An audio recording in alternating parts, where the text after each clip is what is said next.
Zombie film කිව්වම අපිට මතක් වෙන්නේ ඇවිදින මලකණන් උනාට. මේ ෆිල්ම් එක නම් ඊට වඩා හාත්පසින්ම වෙනස්. නෝර්වේ රටේ හිම කඳු අතර අවුරුදු 70ක් සිට සැඟවිලා හිටපු නාසි සොම්බි හමුදාවක් ගැන අහලා තියෙනවද? අද මම ඔයාලට කියන්නේ ඩියර්ට් ස්නෝ කියන චිත්‍රපට මාලාව ගැන. මේක හොරර් සහ කොමඩි කියන දෙකම එකට කලවම් වුණ පිස්සු හැදෙන ෆිල්ම් එකක්.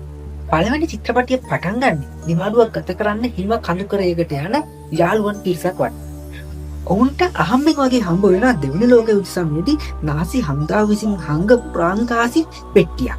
එයාලා දන්නේ නැහැ ඒ රන්කාසි වලට අයිතිවාසිකම් කියන නාසි සොම්බි හමුදාවක් ඒ කඳු කරේ සැඟවිලා ඉන්නවා කියලා.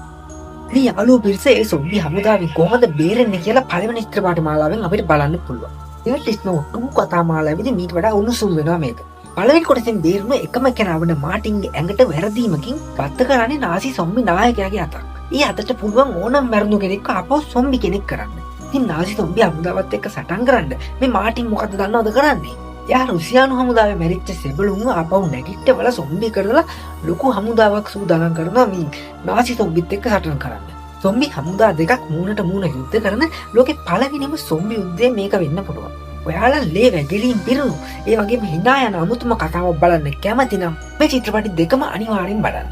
මේ වගේ තවත් අලුත් රසවත් ෆිල්ම්ස් ගැන අප්ඩේට් දැනගන්න කැමති අය දැන් මාව ෆලෝ කරන්න.